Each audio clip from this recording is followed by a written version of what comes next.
अभी तक तो भगतों की हवस ही पूरी नहीं हो रही। भगतों की हवस ही पूरी नहीं हो रही भाई और बहनों। अभी तो भक्ति तो बहुत दूर की बात है।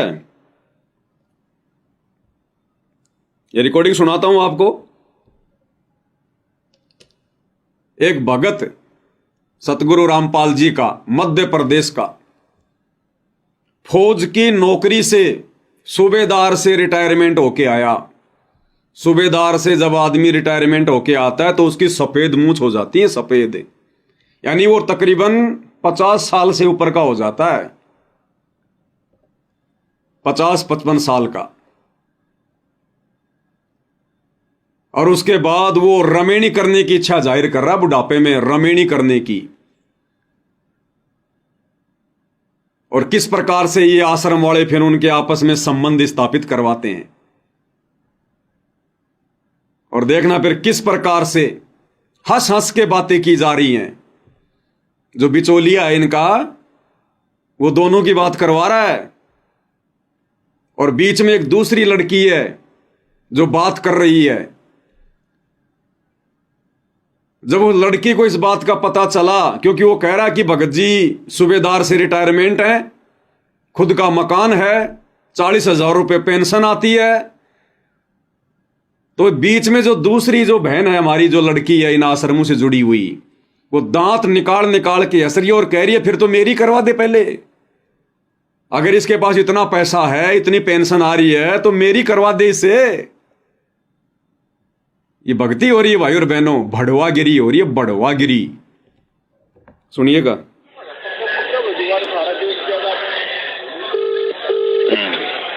हेलो गया भाई। हाँ जी ससाइल जी। ससाइल जी। हाँ बहन जी, वो फोटो सेंड कर दिया आपके व्हाट्सएप पे, देख लियो एक बार। देख लो, बुड्ढे की। ठीक है ना? ठीक है ना? वो बहन क्या करिए बुड्ढे की। वो कह रहा बहन जी वो फोटो सेंड कर दी आपके व्हाट्सएप पर दूल्हे की, देख लेना। तो वो दूसरी बहन जो बीच में है वो क्या कह रही है, बुड्ढे की।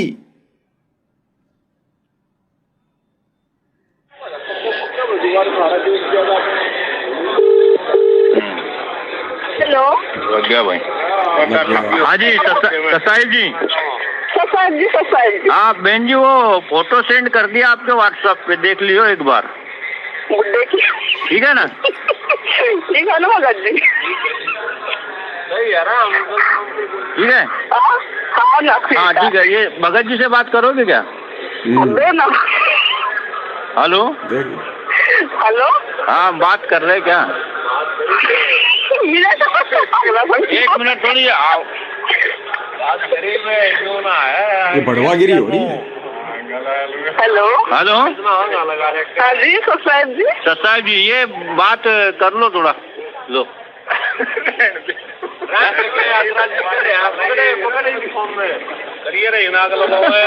Hello hello. हाँ ये भगत, साथ वाले भगत जी है ना, इनसे ही बात कर लो आप। ये जो साथ वाले भगत जी, लो जी ज्यादा आ रही। बात कर लो भगत जी। मनोहर भगत जी। हाँ बहन जी, ये राजेंद्र भगत जी है नाम इनका, हरियाणा से। हाँ ये रिटायर्ड है, सूबेदार की पोस्ट से। हाँ अभी 45,000 इनकी पेंशन है।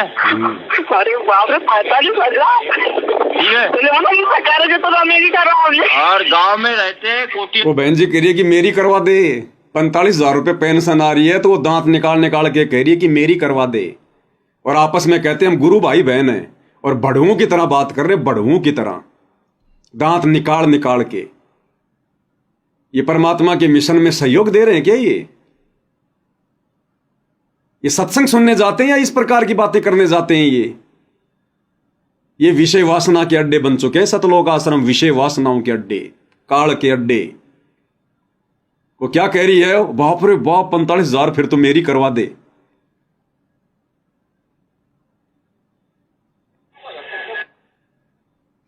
ये शुरू से होता है, फिर से सुनो यार।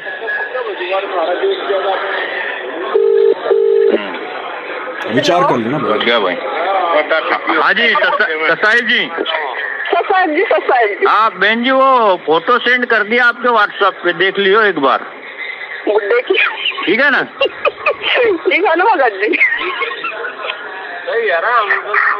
ठीक है, हाँ ना, हाँ ठीक है। ये भगत शुरू में कह रही कि बुड्ढे की फोटो, और जब पता चला कि 45,000 रुपये पेंशन है, फिर उस बुड्ढे में उसको जवान दिखाई दे रहा, जवान है वो बुड्ढा भी, फिर उसको जवान दिखाई देने लग गया। बोले फिर तो मेरी करवा दे।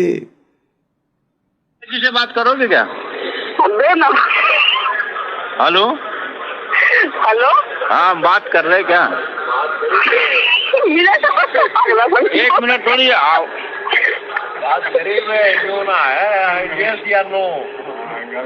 हेलो हेलो हाँ जी ससाई जी। ससाई जी, ये बात कर लो थोड़ा, लो।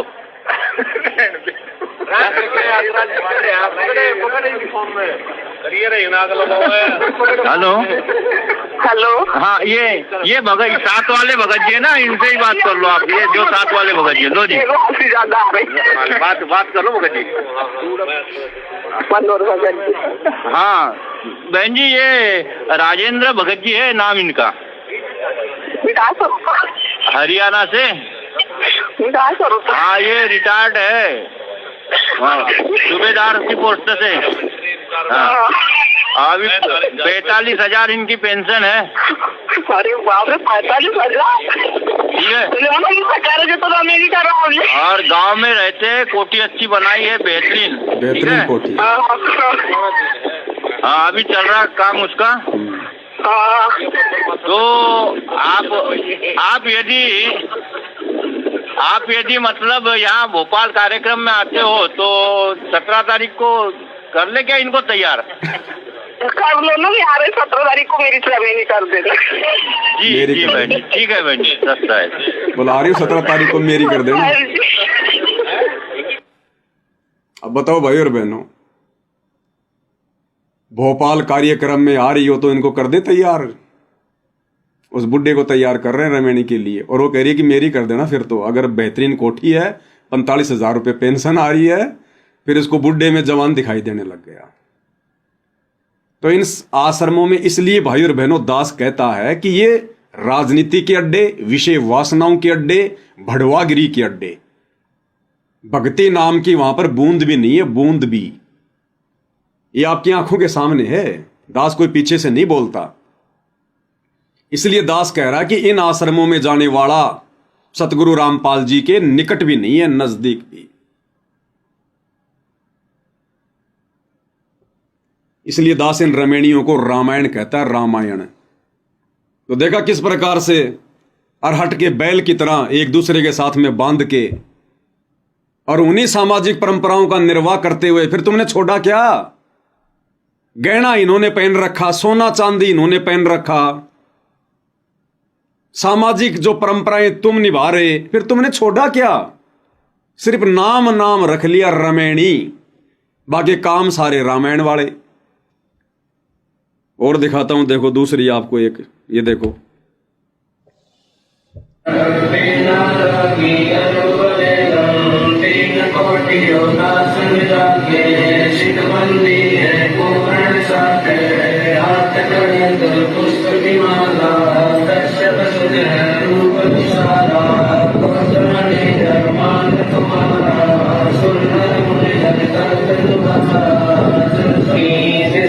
अब बताओ, फेरे का तो कोई मतलब ही नहीं निकलता रमेणी में, फेरे का तो कोई मतलब ही नहीं है। और दिखाते हैं आपको, देखना कितना गहना पहन रखा इस बहन ने। हे भगवान, जगत वाली भी शर्मा जाए। परमात्मा की शरण में देखो इसके हाथों में, देखो इसके कान में, देखो मोटे मोटे झुमके, नाक में, यहां पर माथे पर, गले में कितना मोटा हार पहन रखा है, हाथों में देखो पूरा जैसे वो बंजारे पहनते हैं ना, हाथों में यहां तक है।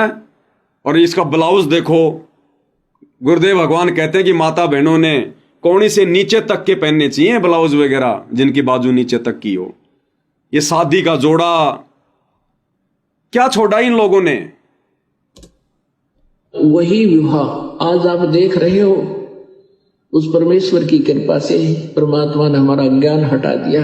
यहाँ पर बच्चों का विवाह करा दिया जाता है और 5-7 भगत उनके रिश्तेदार आते हैं, घर वाले, और गुरु जी तो कहते हैं कि 5-7 भगत उनके घर वाले, और यहां तो पूरा का पूरा ये बारात बैठा रखी है, बारात पूरी की पूरी, कम से कम 100 आदमियों से कम नहीं है। तो गुरु जी सत्संग में क्या कह रहे हैं और ये लोग क्या कर रहे हैं, तो मिशन में सहयोग कहां दे रहे हैं। आश्रम में उनका 10 रुपए खर्च नहीं होता। सिंपल रोटी जो रोज हम बनाते हैं वही खाएंगे। सिंपल रोटी जो रोज हम बनाते हैं वही खाएंगे। अब इन आश्रमों में सिंपल रोटी है क्या?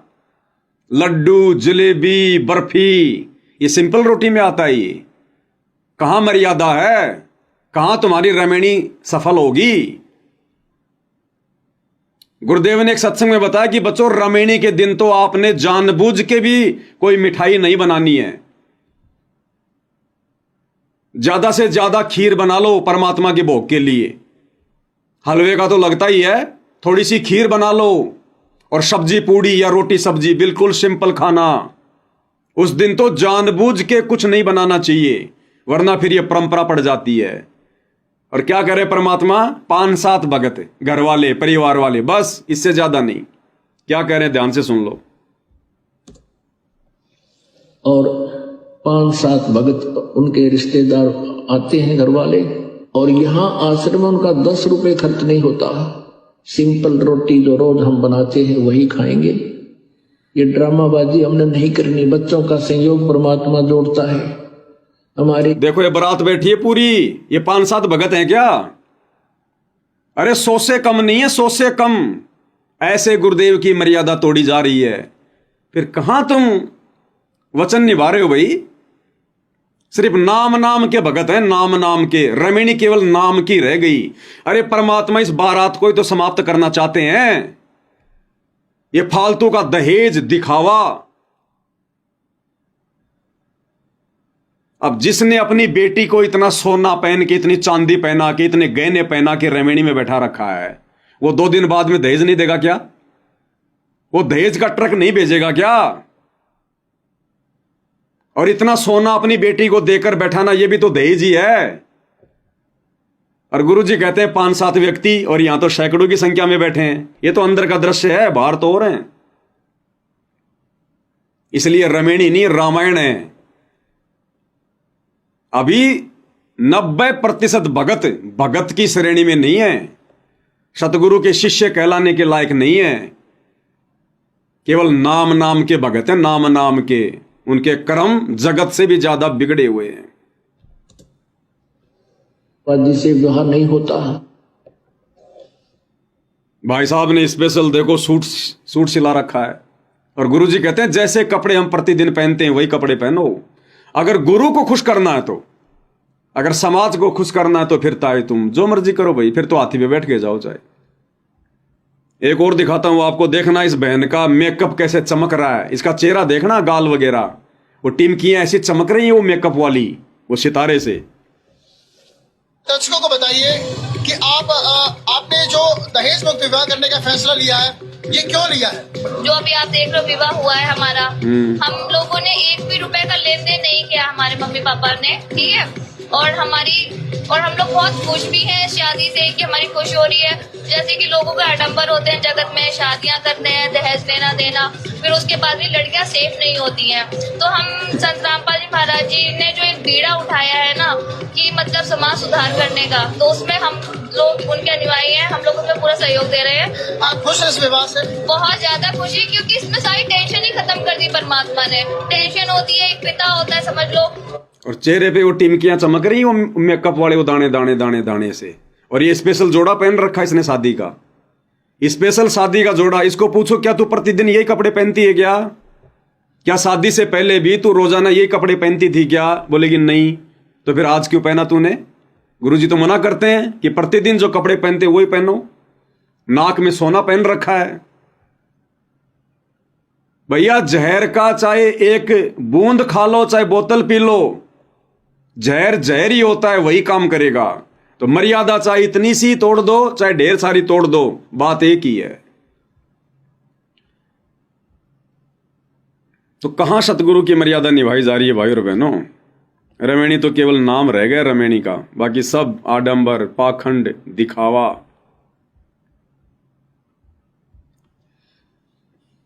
इसलिए भाई और बहनों, पूज्य गुरुदेव भगवान को वर्तमान में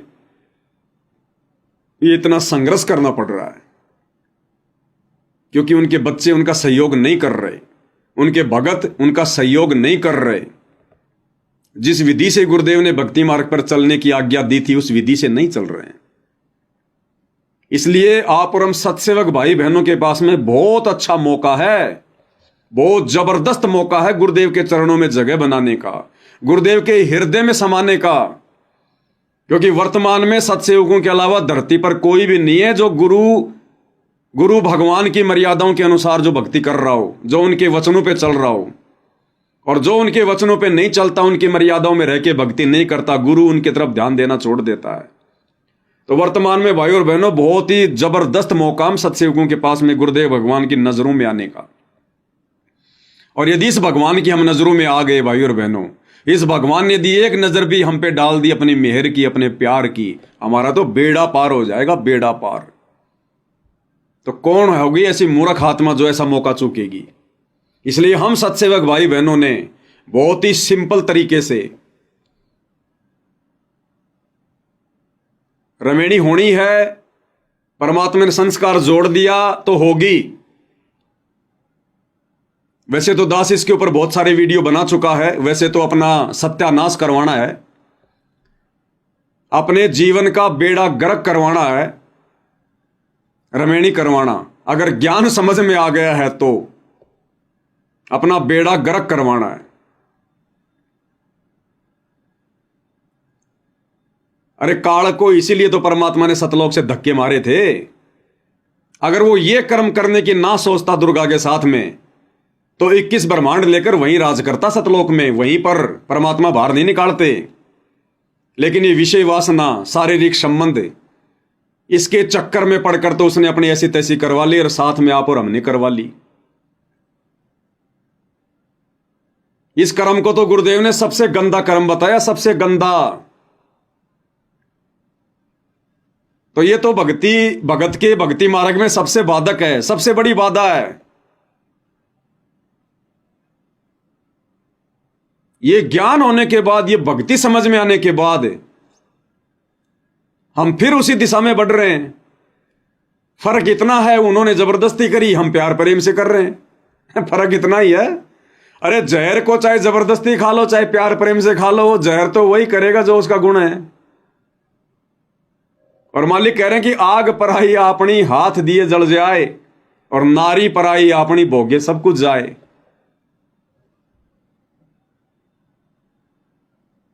तो भाई और बहनों देखो, समझदार आत्माएं तो उनकी तो गति अलग होती है। संतों समझों की मति और, जो समझ गया इस भक्ति मार्ग को, इस अध्यात्म को, उसकी तो बात ही अलग होती है भाई और बहनों। वो तो इन विषय वासनाओं के निकट भी नहीं जाएगा। अरे परमात्मा की तो मजबूरी थी भाई, क्या करे। परमात्मा ने उसको श्राप ही ऐसा दे दिया, और श्राप दिया आप और हमारी भलाई के लिए, हमारे हित के लिए, कि तू प्रतिदिन 1 लाख मनुष्य शरीरधारी आत्माओं के सूक्ष्म शरीर की वासना खाएगा। तो उसकी मजबूरी हो गई ये मनुष्य शरीर देना। और परमात्मा ने यह दया आप और हमारे ऊपर इसलिए बख्शी क्योंकि मनुष्य शरीर में ही हम ज्ञान समझ सकते हैं, भक्ति कर सकते हैं। तो हम परमेश्वर की सृष्टि रचना को अच्छे से समझकर भक्ति मार्ग के फैसले लें, निर्णय लें। परमात्मा ने तो भक्ति के लिए मनुष्य जन्म दिया, भक्ति के लिए, क्योंकि उसको भूख लगेगी तो उसकी मजबूरी हो जाएगी मनुष्य को पैदा करना। और मनुष्य जन्म मिल गया तो आज हम सत्संग सुन पा रहे हैं, भक्ति कर पा रहे हैं। अन्य योनियों में भक्ति नहीं होती। अब सृष्टि रचना फिर गुरु जी ने क्यों सुनाई कि ये मनुष्य जन्म परमात्मा ने काल को श्राप देके भक्ति करवाने के लिए दिया है, नहीं तो मनुष्य जन्म भी नहीं देता। 84 लाख बना रखी हैं, एक 4 पैर का जानवर और बना देता, उसने मनुष्य बनाने की क्या जरूरत थी, लेकिन उसकी मजबूरी हो गई। भोजन बिना वो कैसे जीवित रहेगा। तो ये मनुष्य जन्म परमात्मा ने आप और हमसे भक्ति करवाने के लिए इस काल के माध्यम से दिलवाया है। अब गुरु जी सारी बातें थोड़ी कहेंगे कि बच्चों तुम रमेणी करना छोड़ दो। परमात्मा तो नहीं कहेंगे भैया ये काल का भोजन है और ये भोजन रोजाना 1 लाख खाने का आदेश भगवान ने दिया है, तो परमात्मा कैसे अपने बच्चे के भोजन को बंद करवाएगा। अपने मुंह से तो कहेगा नहीं कि तुम रमेणी मत करो, लेकिन सत्संग में परमात्मा ने सब कुछ क्लियर कर दिया कि इसी कर्म के चलते तो मैंने उसको सतलोक से धक्के निकाले थे, और इतना ज्ञान लेने के बाद तुम वही कर्म कर रहे हो आपस में शादियां करके रमेणियां करके, तो तुम सतलोक में जाओगे कैसे। तुम तो और धक्के खाने की दिशा में आगे बढ़ रहे हो, तुम तो और धक्के खाने की दिशा में आगे बढ़ रहे हो।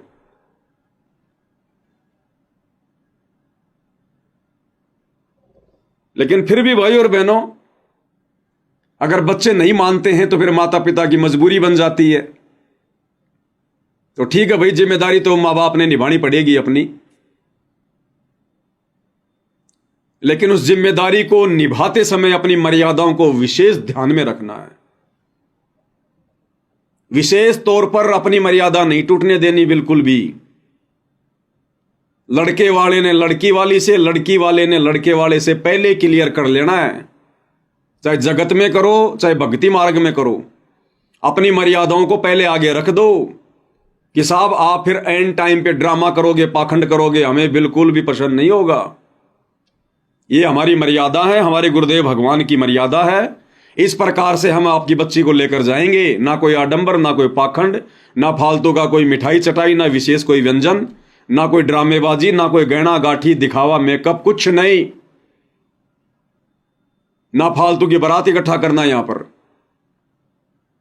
पहले क्लियर कर लो ताकि मर्यादा ना टूटे, क्योंकि रूठो चाहे जग सारा, रूठे ना परमेश्वर हमारा, इन्हीं का है परम सहारा। तो भाई समझो कि तो मती कुछ और है। अरे ये बात समझ में आई ब्रह्मा जी के 5 पुत्रों को, सनक सनंदन संत कुमार को, उनको समझ में आई ये बात। उन्होंने भगवान से एक ही वरदान मांग लिया कि भगवान अब 5 वर्ष से ज्यादा हमारी आयु ना बढ़े। उन्होंने ऐसा वरदान मांग लिया कि 5 वर्ष से ज्यादा हमारी आयु ना बढ़े। अगर इससे ज्यादा हमारी आयु बढ़ेगी तो हमारे अंदर विषय विकार पैदा होंगे, और यदि विषय विकार पैदा हुए तो फिर हम भक्ति नहीं कर पाएंगे।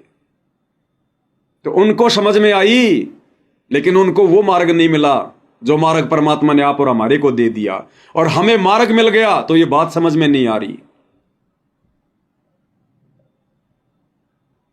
इसी विषय वासना से दुखी होकर, परेशान होकर, तंग होकर, और शंकर जी ने 88,000 वर्ष तक तपस्या करी। इतना घोर तप किया 88,000 वर्ष तक कि मैं काम वासना से मुक्ति प्राप्त कर लूं।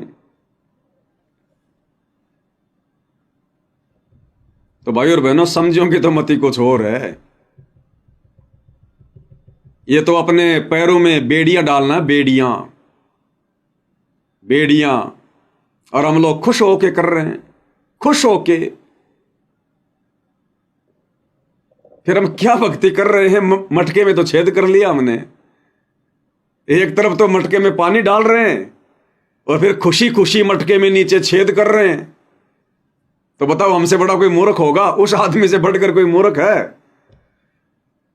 जेठ का महीना, खेत में काम करने गया, आसपास में पानी का कोई जुगाड़ नहीं, घर से मटका भर के लेके गया और वहां जाकर उस मटके में नीचे से छेद कर दिया।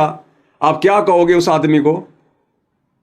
तो एक तरफ तो हम इस ब्रह्मा जी के ऋण को उतारने के लिए इसके ओम नाम की साधना कर रहे हैं कि इस काल ने हमारे ऊपर जन्मों जन्मों से हम जो ये विषय वासनाओं के चक्कर में पड़े हुए हैं, जिससे बहुत ज्यादा ऋण हमारे ऊपर इस ब्रह्मा जी का चढ़ा हुआ है, क्योंकि रजोगुण का देवता है। इसका वो ऋण उतारने के लिए हमने गुरुदेव भगवान से ब्रह्मा जी का ओम नाम का मंत्र लिया।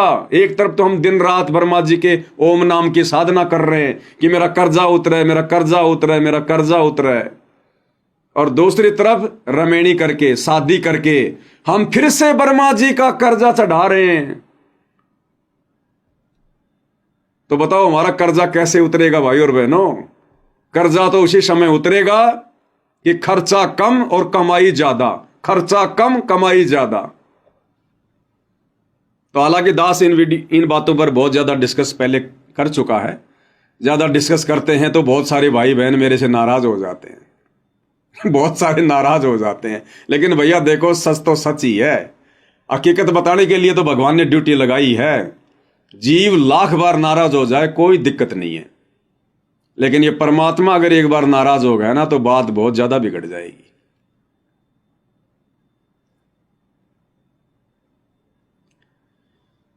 तो भाई और बहनों, ये अब अपने अपने बुद्धि विवेक पर, ज्ञान आधार के ऊपर निर्भर करता है। अब परमात्मा कहते हैं, कामिनी कनक जहर कर जाने, वो शहर अगमपुर जावे। कामिनी औरत, कनक सोना। तो कामिनी कनक को तो जहर के समान मानना चाहिए भगत ने, जहर के समान। अगर ये पता हो कि इस सब्जी की कटोरी में एक टपका जहर का डला हुआ है, खाएगा कोई? उस कटोरी को भी जिंदगी में दोबारा काम में नहीं लेगा। धोखे भी, जिसको यह पता चल गया कि इसमें जहर का एक टपका किसी ने डाल दिया। कामिनी कनक जहर कर जाना है। और हम क्या कर रहे हैं? हम खुशी खुशी जहर पी रहे हैं, खुशी खुशी जहर पी रहे हैं।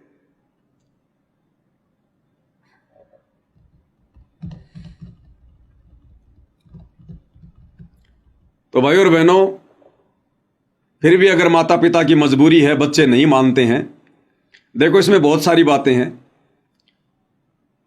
सबके अपने अपने संस्कार होते हैं। माता पिता के संस्कार अलग हैं, बेटा बेटियों के संस्कार अलग हैं। हम बच्चों के ऊपर दबाव भी नहीं डाल सकते कि भाई तू रमेणी मत कर, तू शादी मत कर। भक्ति मार्ग में ये नहीं चलता। जब आपके बच्चे समझदार हो जाएं, शादी के लायक, रमेणी के लायक, आप अपने बच्चों से बात कर सकते हैं कि भाई देखो, गुरुजी के सत्संग तो भाई तुम भी सुन रहे हो, विधि विधान का तो तुम्हें भी पता है, और साथ संगति से जुड़ने के बाद तो नहीं पता है तो भी पता चल गया। अब तुम देख लो भाई तुमने क्या करना है। अगर बच्चों तुमने रमेणी करनी है, शादी करनी है, तो ठीक है भाई, हमारी जिम्मेदारी है। हम चर्चा करेंगे किसी भगत भाई से। अगर कोई बढ़िया लड़का लड़की मिल गई तो भाई तुम्हारे संस्कार परमात्मा ने जोड़ रखा तो भाई जुड़ जाएगा। हम तो इतना ही कर सकते हैं। लेकिन देख लेना बच्चों, फिर उस अनमोल चीज से दूर हो जाओगे, उस अनमोल वस्तु से दूर हो जाओगे। फिर इस परमेश्वर की शरण में आने के बाद ये तुम देख लो अब तुमने क्या करना है। ये 2, 4, 5 साल का तुमने झूठा सुख चाहिए या सदा सदा का सतलोक का सुख चाहिए, ये तुम देख लो अब। और बच्चे कहते हैं कि जी कोई बात नहीं, हम तो रमेणी करेंगे। तो भाई फिर जैसा भी है, परमात्मा से आज्ञा लेके, मालिक से प्रार्थना करके, दंडवत करके कि परमात्मा जहां भी संस्कार आपने जोड़ रखा, परमात्मा दया करो। फिर जैसा भी है, लेकिन रमेणी के समय फिर अपनी मर्यादाओं का विशेष ध्यान रखो, क्योंकि दबाव का मार्ग नहीं है। अपने बेटे से, अपनी बेटी से हमने पूछना बहुत जरूरी है। अगर वो सहमति दें तो हमने फिर रमेणी की बात करनी है। अगर वो कहते हैं कि जी हमने रमेणी नहीं करनी है, हमने तो मोक्ष प्राप्त करना है, हम कोई बच्चे पैदा करने की फैक्ट्री थोड़ी है, सारा जिंदगी काल की खुराक थोड़ा ना तैयार करते रहेंगे। असंख्य जन्म हो गए हमारे को ये कर्म करते हुए। गधे बने तो वहां हमने बच्चे पैदा किए, राजा बने तो ना जाने हजारों बच्चे हमने पैदा किए। आज उन बच्चों का पता नहीं वो कहां रहा, हम कहां पड़े हैं। हमने तो अपना आत्म कल्याण करवाना, अपना मोक्ष करवाना है। गुरुदेव भगवान ने सब कुछ बता दिया, सब कुछ समझा दिया, बाकी क्या रह गया। अब खुल के थोड़ी कहेंगे, तो हमने भी तो विचार करना है। तो बच्चे अगर इस प्रकार समझदारी की बातें करते हैं, चाहे बेटा हो चाहे बेटी हो, तो भाई और बहनों उस माता पिता को बड़ी खुशी होनी चाहिए,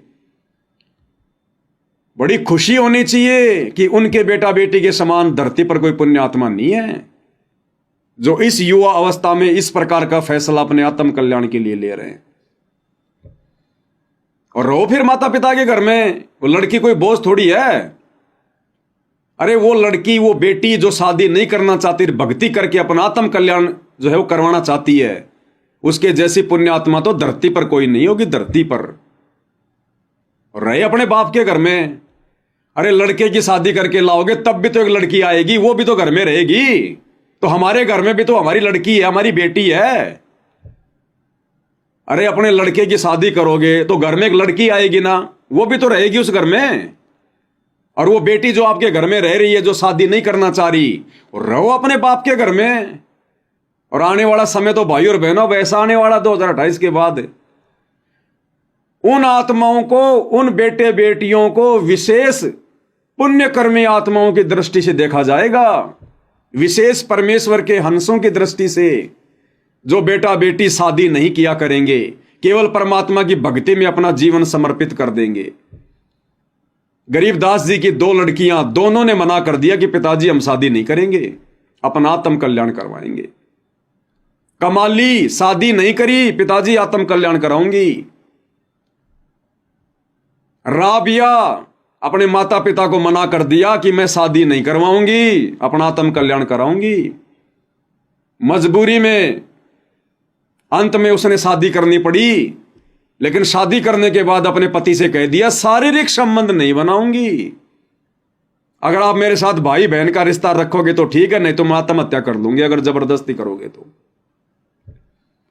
तो जिन आत्माओं को इतना ज्ञान हुआ, उन आत्माओं को उस समय वो मार्ग नहीं मिला। और आज जिनको मार्ग मिल गया, वो अपनी बुद्धि विवेक का इस्तेमाल नहीं कर रहे। कैसी विडंबना है। और आने वाले समय में तो ऐसी आत्माओं को, ऐसे बेटा बेटियों को जो केवल भक्ति के लिए अपने जीवन को समर्पित कर देंगे, समाज में विशेष इज्जत की दृष्टि से देखे जाएंगे।